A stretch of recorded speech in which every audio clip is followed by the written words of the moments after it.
Hey everybody, this is Deb with Truthification Chronicles, and I have this thread that I found late last night after I finished everything, and it has to do with Flynn, kind of explains things a little bit more, and I wanted to share that with you, and then I have a couple more links that I want to show you, and that's going to be it for tonight. I'm going to take a lesson from the president's defense team and keep it short, so we'll talk about that later. Anyway, this is from Gigi Sims, and there's the bio on that, just in case you want to see.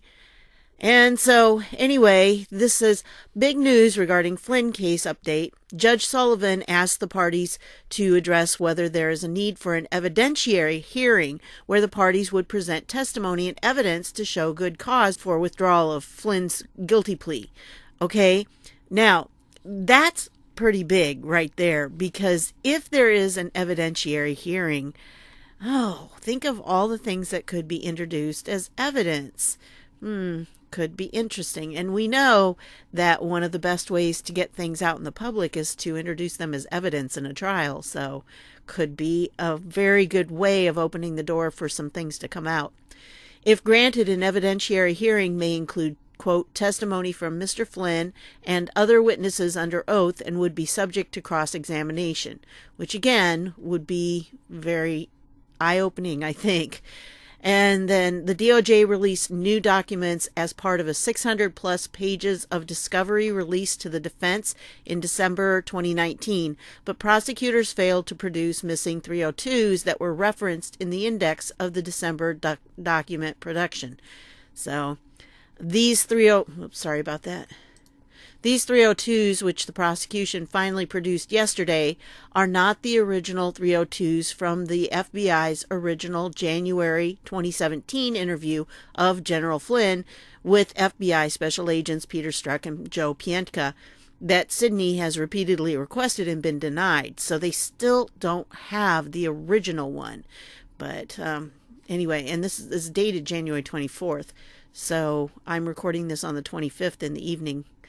Anyway, Sydney was originally scheduled to submit a new filing today, which would have been the 24th, but the new discovery of the missing 302s produced yesterday prompted her to request a continuance. Consequently, today's filing has been rescheduled for January 29th, 2020. And again, I think that's probably why we didn't see the epic that she had in mind, because, they just gave these 302s out, but they still haven't produced the main one, the original one. So due to the continuance request, we'll probably have to wait for any epic developments and settle for the prospect of an evidentiary hearing. If Judge Sullivan still refuses to throw the case out, the granting of an evidentiary hearing would be big news in and of itself. As previously reported, Sydney filed a motion to withdraw Flynn's guilty plea, and now Judge Sullivan wants to hear arguments from the parties stating the need for an evidentiary hearing to justify the plea withdrawal. How many times do they want me to say evidentiary today? Not sure I can do it too many more times. So there are many reasons to withdraw a guilty plea. Some involve, I know what you're thinking too when I just said that, if you watch my other video. Some involve incompetence or misconduct by a defendant's lawyer.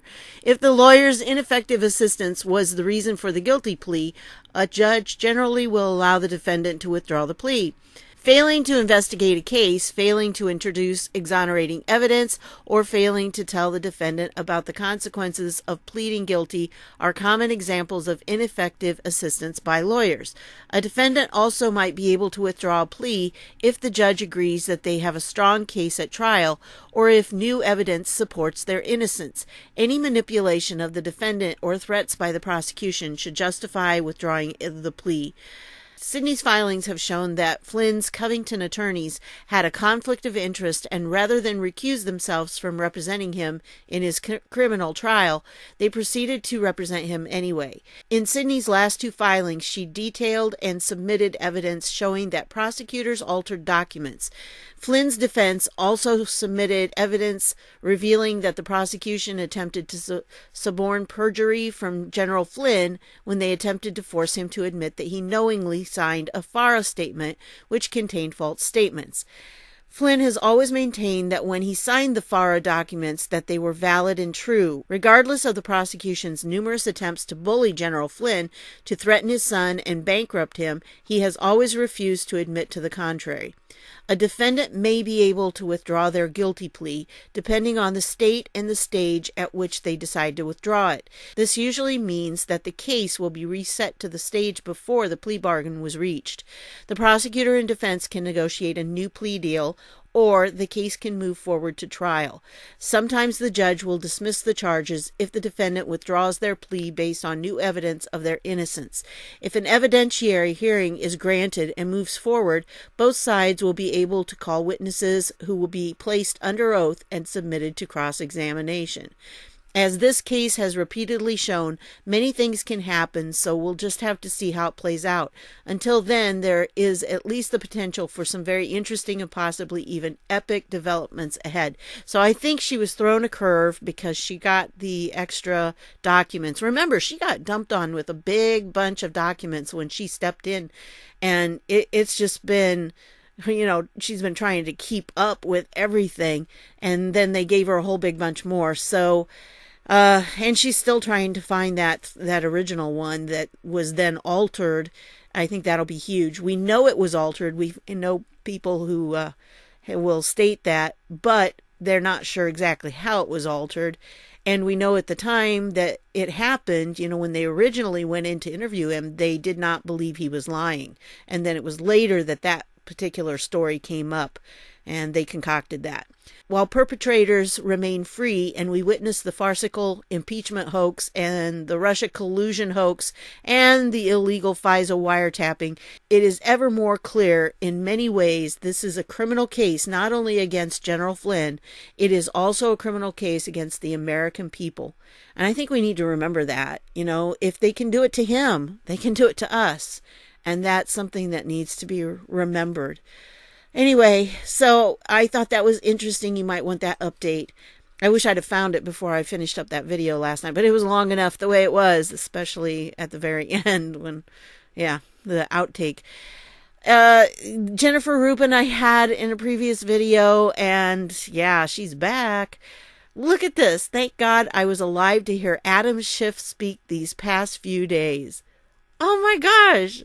And this, keep in mind, if you didn't see that other video, this woman calls herself, this is her bio, conservative opinion writer at Washington Post, MSNBC contributor. If right doesn't matter, we are lost. She even quoted Adam Schiff. Oh my goodness. And she's what they consider conservative. She's their token conservative. Yeah. Anyway, I like the responses. That's what's most fun in going through this. They'll change by the time you see it. And then, of course, here's our friend Cat Turd. By the way, he's got a book out. It's pretty funny.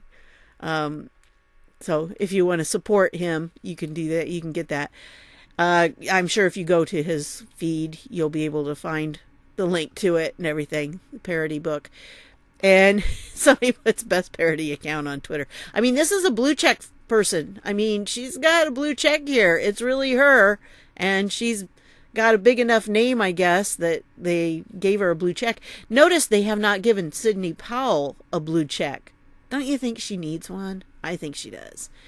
Anyway, so anyone know where the real Jennifer Rubin, the Liberals account is? Like to make a comparison. But dead now after enduring it, because she said she was glad she was alive to hear Adam Schiff speak. Yeah. Liabetes. And said no one ever. Why?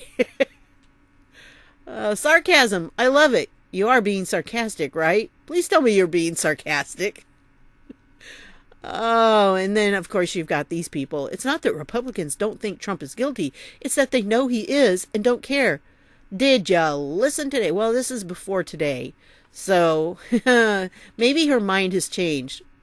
Probably not. Anyway, And here's one. Yes, agree. I'm the only one of my friends who's watching. I'm Canadian. Not many are following closely, but it's historic and it feels like I'm bearing witness to something powerful. I also sadly believe that it's the end of the world as we know it, but we need to watch. Oh, it's the end of the world as they know it. The Democrats. Life is going to change drastically for them in the very near future. Oh, yeah, and that's pretty much how it was right here. Trump is guilty of. You had to vote for the impeachment before you found out why. That's pretty much what it was. It grabbed me the first day, but then it was like a broken record, round and round, over and over, lost me the last 2 days. Boring. It's really hard to listen to lies over and over. Oh, and then I was brought to tears when he said his 92-year-old father is alive and probably watching. Can only imagine the pride he feels. Extraordinary. His poor father being abused like that. Yeah, this is really sad. So if that's the kind of child you have that you need to be proud of, I would worry about that. So these are always fun. When you go through and you look at these, sometimes the comments are better than others. But you know what I'm finding? There seem to be more and more conservatives making comments on different posts and not letting these people get away with stuff than there used to be. I think that, with Trump, they have this liberal bunch of people and that's what they do. And so his always get these really nasty comments. I started, muting them so I don't have to see them or blocking them. Anyway, this is, speaking of POTUS, this is his Twitter feed from today, which is Saturday that I'm recording this. And this video right here with Jesse Watters, you need to see. If you haven't seen it, he does a really good job of summing things up about what happened today. I was pleasantly surprised because, it's been 21 hours worth of Democrats in 3 days. And it was more than that because you had the 12 hours the day before of them doing all their little amendments. What a week. If you ever asked me if I'd listened to 33 hours of Democrats in 1 week, I'd have said, no, never. There's got to be some kind of like Gitmo torture that they can use on people or something. I don't know, but this is really a great post by Jesse. And you need to watch that if you haven't seen it yet. And a lot of these others are very good. I mean, Geraldo is not exactly a conservative, but he's been, sticking up for President Trump. He believes that Trump has been railroaded. And I think most people are starting to see it. Now, I don't know. You'll probably see this Sunday. I don't know if you can get Fox News and watch this. That might be a good one to watch if you can. I don't have cable, so I just get whatever they put on YouTube. So at 10 a.m. Eastern time. So if you can watch that, I think it'll probably be very good because you've got those 4 people. That should be really good. And Nancy Pelosi announced the impeachment inquiry before she ever read the July 25th call. Yeah, I remember that. A lot of the things they said today, it was very concise. I think this was a big strategy thing because, Saturday morning especially, just not the best time to get people to sit down and watch an impeachment trial. It's just bad timing.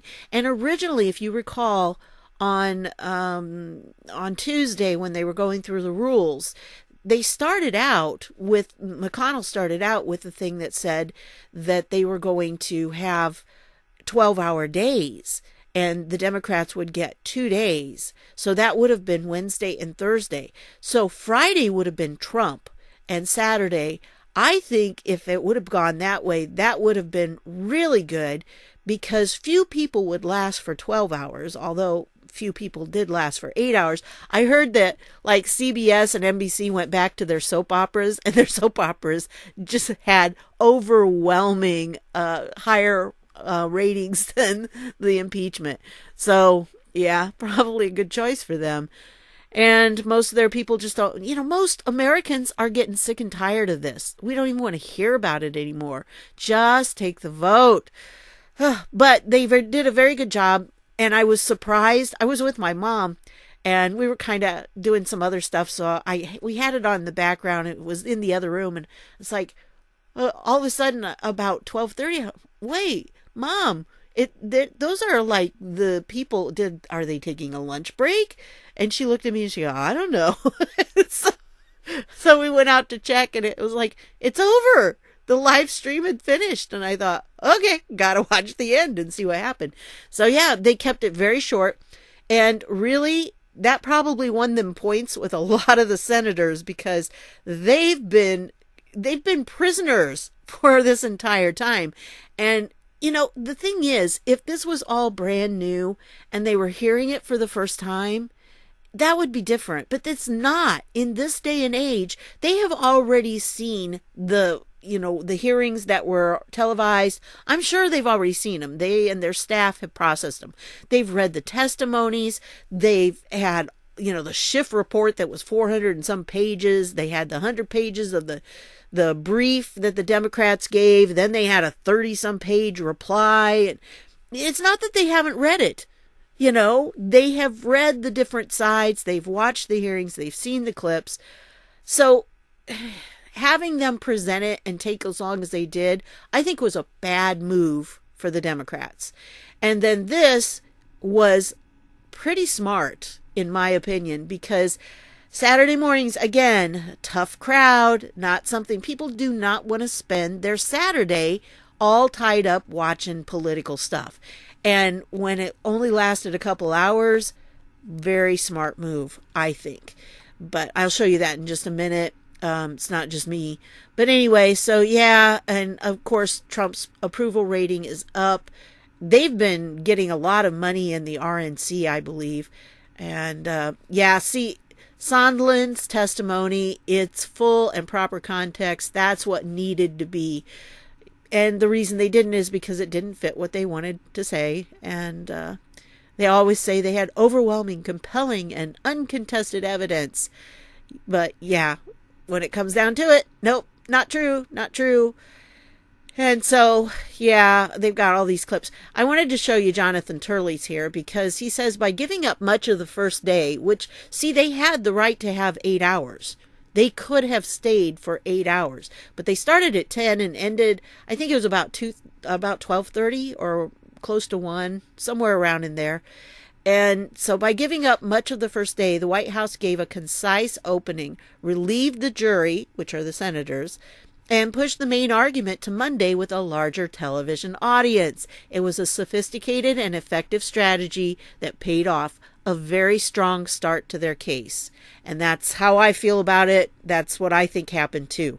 So, Groundhog Day in the Senate.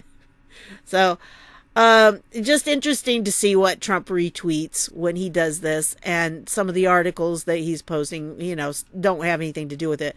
The majority of what he's saying, though, does have to do with this particular thing. So anyway, sorry that it's kind of short, but that's really what I've got for you on this one. I'll get back into the saddle again tomorrow, and I'm looking forward to Monday. Honestly, I want to see how they continue to just obliterate the Democrat, arguments, because they went through and having those extra clips and things. The one that they did of Sondland was just great because it was one. He just used the word, I supposed, I presumed, and he used presume like several times, and they got the clips. And so it was all this man's speculation. That's what everything was really based on, was Sondland's speculation that those were the motives of Trump and his team. And it's like, no, that's not. So I thought they did an excellent job of presenting the truth and getting it out there. If you haven't watched it, I do recommend that you watch it. It's not that long. And if you double speed it, it's half as long as what it is. So, about an hour and a half, you can get through the whole thing. And it is part of history because I think, the things that they laid out, this is, and as I've been saying for a long time, this is a struggle between two branches of our government. And it just dawned on me, well, the reason they have the Chief Justice preside is because I guess essentially, like, he would be the head of the judicial branch, wouldn't he? So that way they have all three branches represented. They have the president's team representing the executive branch, they have the House and the Senate representing the legislative branch, and then they have the Chief Justice representing the judiciary. So I think this is probably a good way for our government to work things out, because then, if the Chief Justice sees things getting out of line, then he can say something. I mean, he did with Nadler. He made a comment about him, and I guess that was because Susan Collins had sent him a note saying Nadler's out of line, because there are slightly different rules in the Senate. I don't know that they're necessarily different, but there's a different climate in the Senate. The Senate, since they're there for 6 years, it's a little more stable. And this was the purpose for it, by the way, that our founding fathers set it down so they would have a longer term and they'd add a little bit more stability to our entire government. So the senators tend to get along better and not have a lot of, they're very stuck on decorum, if you want to say it that way, more grown up. And the people in the House, they bicker and fight, and they're like 2-year-olds. So anyway, it changes a lot in the House, and so you don't have the same feel in the House as you do in the Senate. And that's a good thing, okay? I like that we have the difference. And then, of course, you have the Supreme Court, which is, for life. And so they're there for a very long term. And their job is really to rule between the two branches and to make sure that if there are questions where one branch is striving against the other branch, then the Supreme Court can step in and they can settle the issue according to what the Constitution says. At least that's what they're supposed to do. So I understand now, it makes more sense to me that, of course, the Supreme Court Chief Justice would be the one presiding. That way all three branches are represented. So anyway, again, there's a lot of these are really good to go through and to look at them. I'm sure that, you can see the Dems case has collapsed, and they had 6 things here. If you didn't watch it, basically they presented 6 facts. The transcript shows no conditionality. Zelensky says no pressure. Ukraine didn't know aid was paused. Democrat witnesses said POTUS didn't want conditionality. Aid released. Ukraine did nothing for it. And POTUS bolstered Ukraine support. They pretty much just took them on, those 6 basic things. And that destroyed the entire Democrat argument. So anyway, within 2 hours, I thought that the White House counsel and their team entirely shredded the case that has been presented by the House managers. So yeah, there's a lot going on. And most of the people that are there in the Senate, a lot of them are lawyers. So when you think about it, I was thinking about this yesterday, that when these lawyers are presenting this is like, you're standing in front of your peers and you've got to make sure you know your stuff, because they're all looking at you going, I know more about legal jurisprudence than you do. Huh. It wouldn't be much for them to say that about me, but for them to stand up in front of a group of lawyers, that's a whole different story. As a teacher, I've had instances where I taught other teachers, and there's a part of you when you start doing that kind of thing, there's a part of you that goes, ooh, are they going to be examining my teaching skills?